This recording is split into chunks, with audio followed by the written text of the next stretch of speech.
This program is rated PG. It contains themes and scenes which may not be suitable for very young audiences. Parental guidance is advised. Be advised that the views and opinions of the hosts and guests do not reflect those of the station.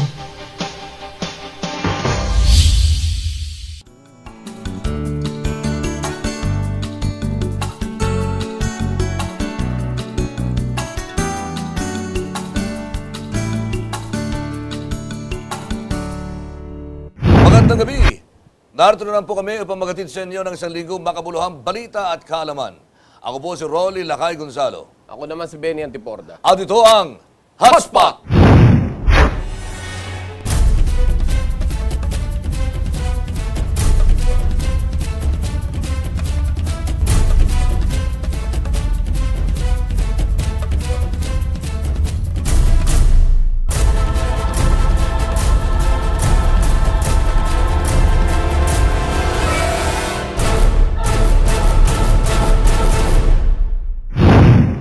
At narito na ang mga maiinit na balita, hatid sa atin ng Robust at ng Remate, ang dyaryo ng masa.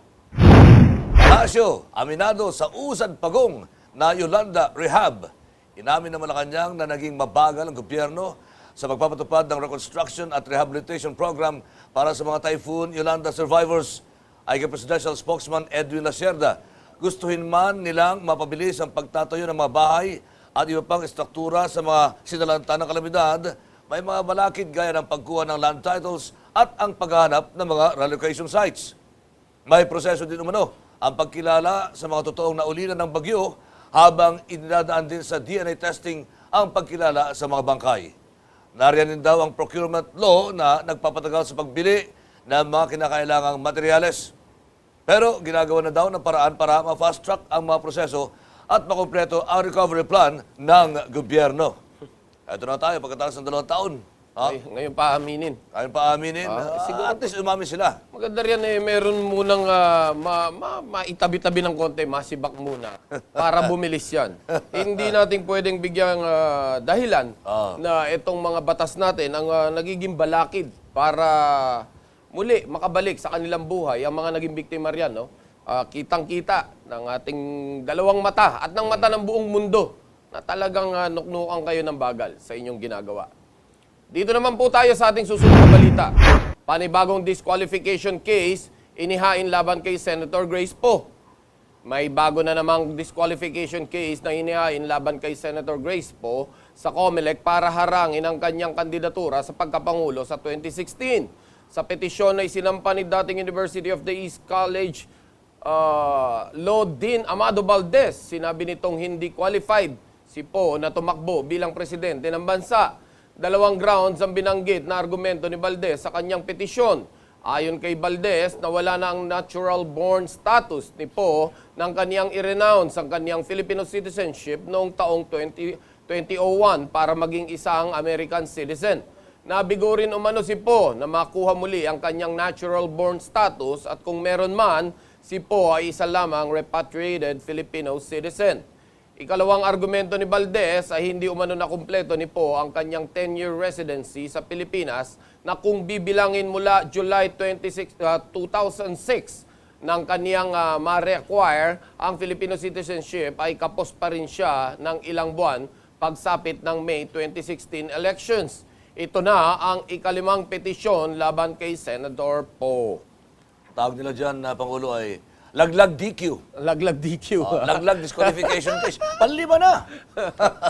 Usang mga laglag eh. Ano kaya gusto nitong mga yung wala silang kalaban, ganun ba? Mukhang ganun na nga Oo, mangyayari. mukhang ganun. Pero ang pinagbibintangan na kumpare daw ni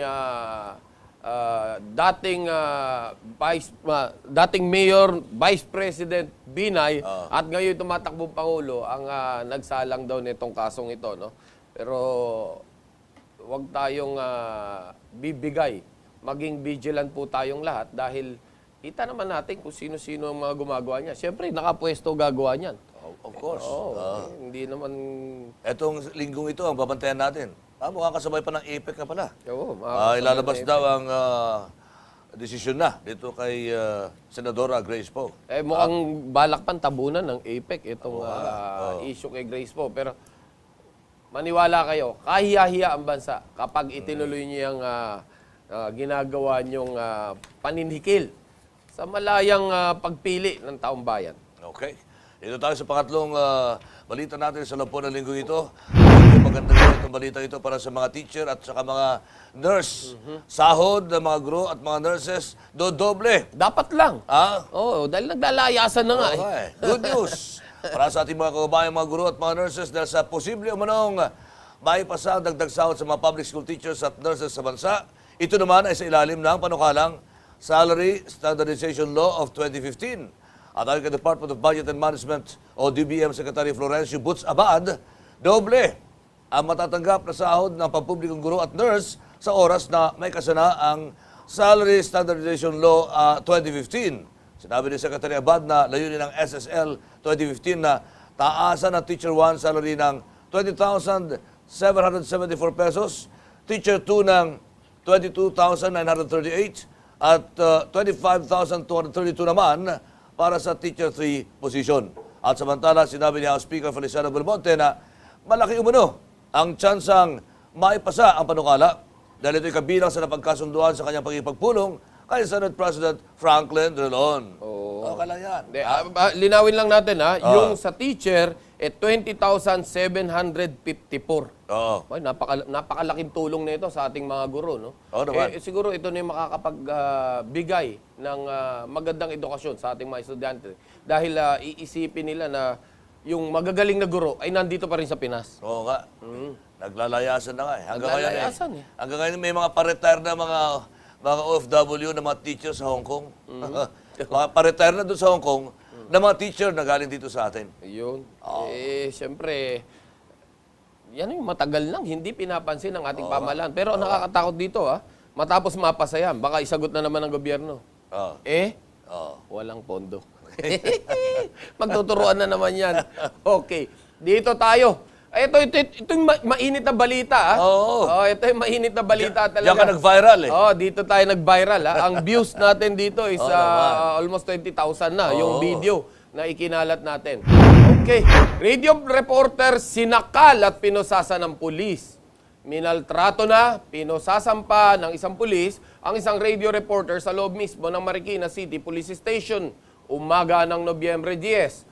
Sinabi ng biktimang si Edmar Estabillo, DZRH reporter, na nagtamo siya ng pasa at sugat sa kamay nang bunuin siya at posasan ni SPO2 Manuel Laison, desk officer ng naturang presinto.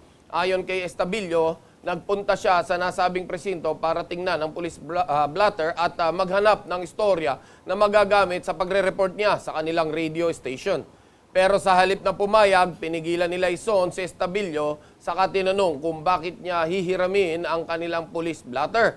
Sa puntong ito, nagpakilala na si Estabillo na siya'y reporter pero imbes na maunawaan na ang police blotter ay isang public document at maaari itong tingnan ng kahit na sino, lalo na ng media, ay nagmatigas pa rin ito hanggang sa magtalo at bunuin nito ang naturang biktima at posasan. Ayon naman kay Marikina Police Chief Senior Superintendent Vincent Calanoga, ipinagtanggol lang ng kanyang tauhan ng sarili dahil binabastos na umano siya ni Estabillo.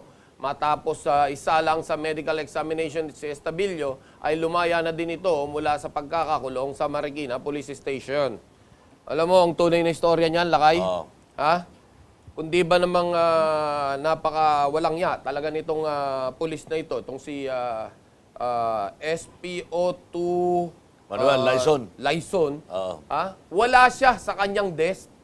Kapag hindi mo nakita roon sa desk ang isang officer, abay, natural, hahanap ka ng opisina na may pulis. Nang magkasalubong sila, tinanong daw itong sino ka, saan ka?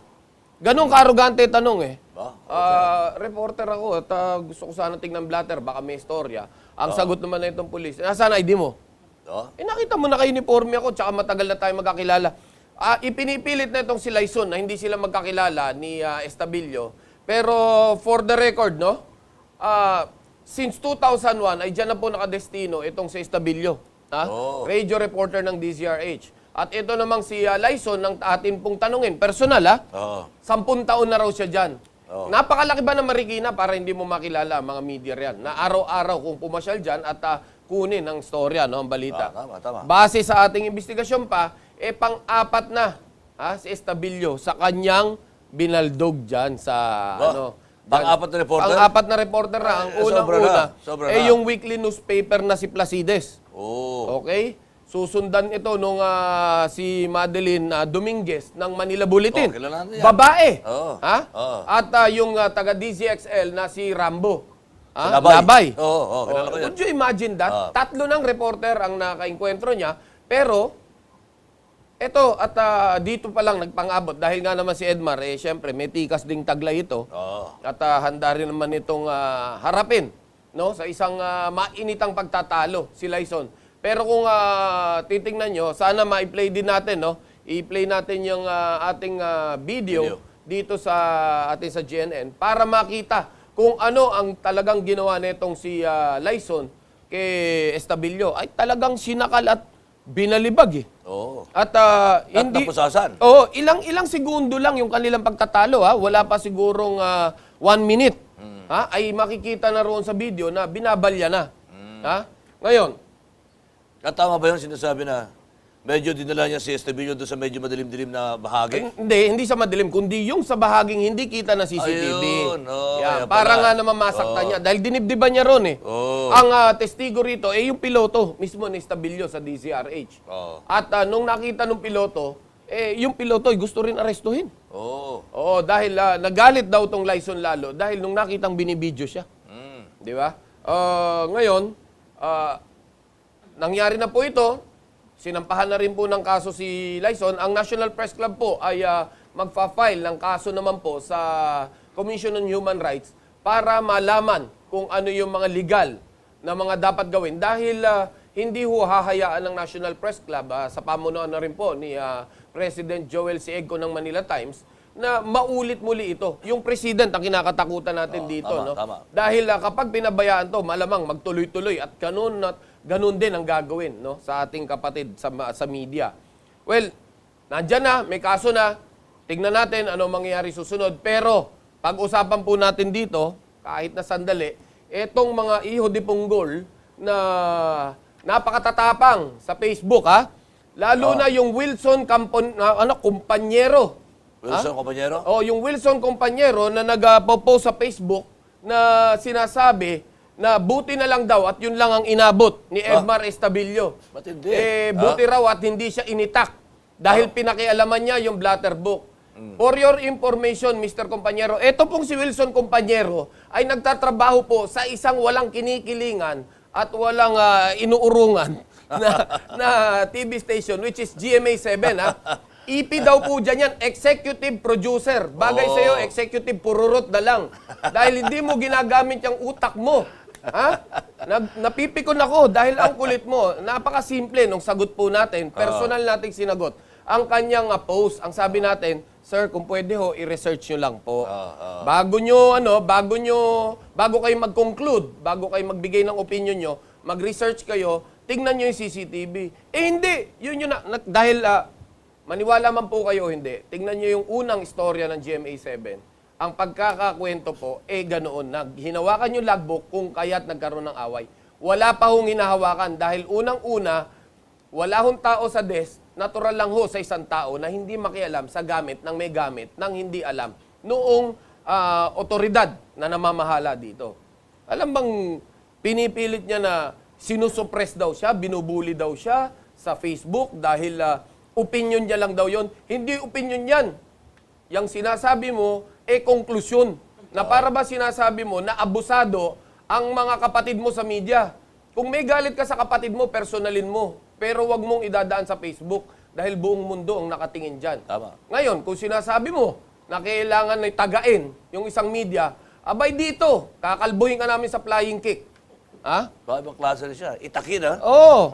Nandyan, ilalabas din ho natin yan sa ating susunod na episode kung gaano katanga itong Wilson Compañero na ito. Sayang at estudyante ka pa ng PUP. Pinag-aral ka ng gobyerno, pinag-aral ka ng Pilipinas para maging tanga. Kaya tingnan natin kung gaano ka katalino. Hindi kita titigilan dahil sabi nga naman ni Kuya Mike Enriquez, hindi kita tatantanan. Ikaw, hindi kita titigilan.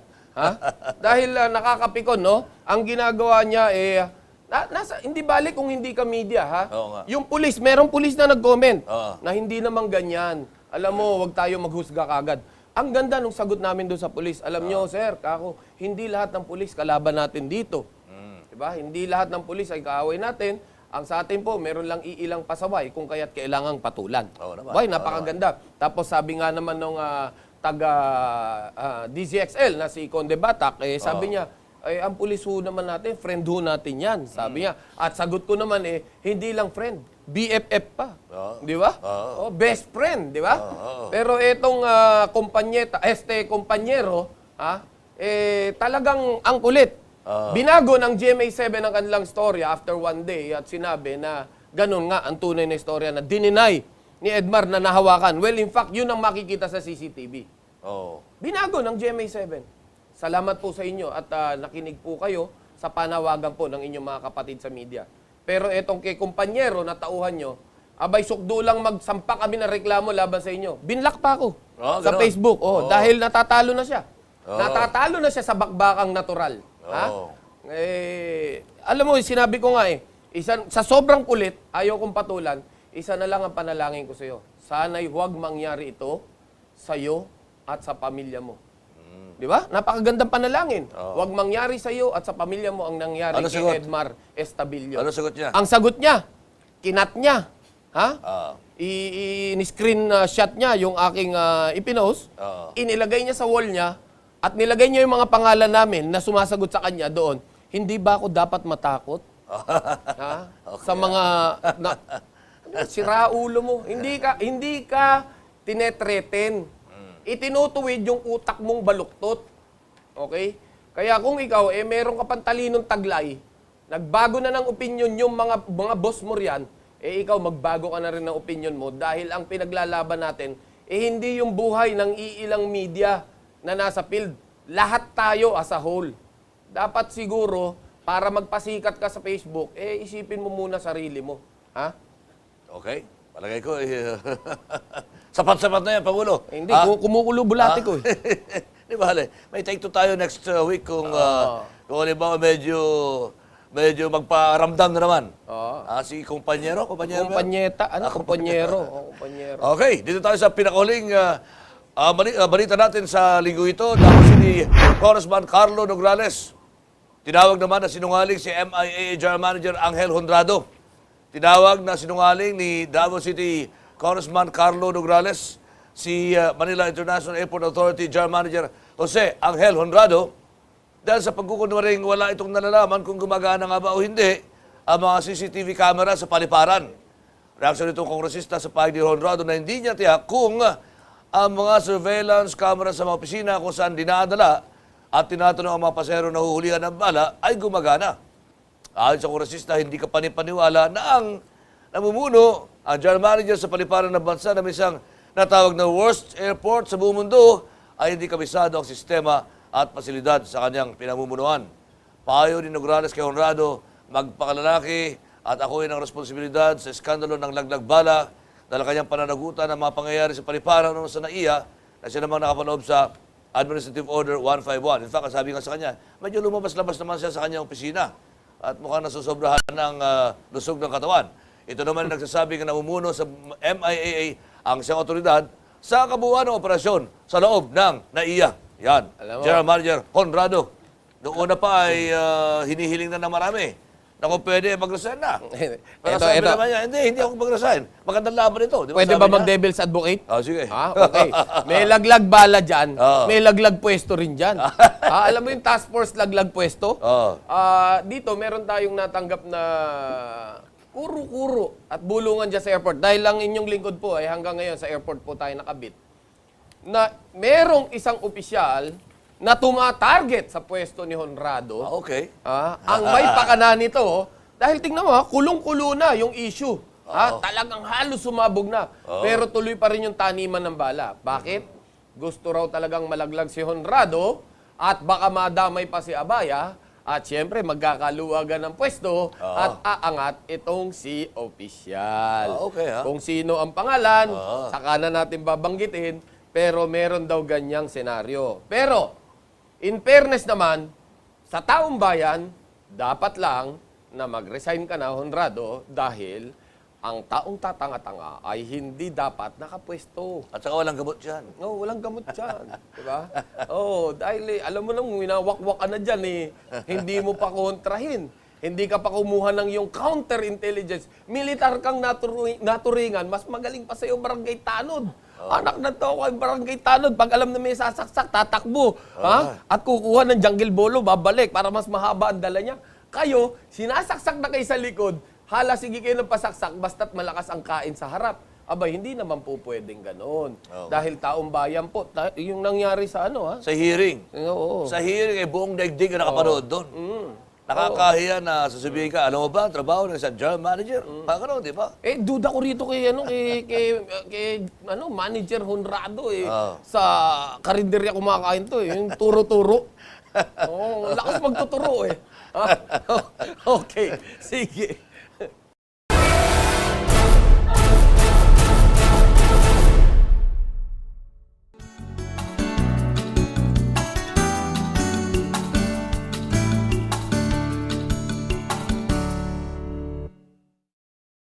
With proper diet and exercise, ugaliing uminom ng ATC Coenzyme Q10 everyday. ATC Coenzyme Q10, you're in good heart. Made by ATC Healthcare, your trusted life ally. Mahalagang paalala, ang Coenzyme Q10 ay hindi gamot at hindi dapat gamiting panggamot sa anumang uri ng sakit. With proper diet, exercise, and the right nutrients, ang ATC Fish Oil ay may omega-3 fatty acid, mapapangalagaan ang puso mo. ATC Fish Oil. Love your heart. Made by ATC Healthcare, your trusted life ally. Mahalagang paalala, ang fish oil ay hindi gamot at hindi dapat gamiting panggamot sa anumang uri ng sakit. Going up? Robust. Astig to. Wanna ride? Robust. Astig to. Wanna come in? Robust. Astig to. Made by ATC Healthcare, your trusted life ally. Mahalagang paalala, ang Robust ay hindi gamot at hindi dapat gamiting panggamot sa anumang uri ng sakit.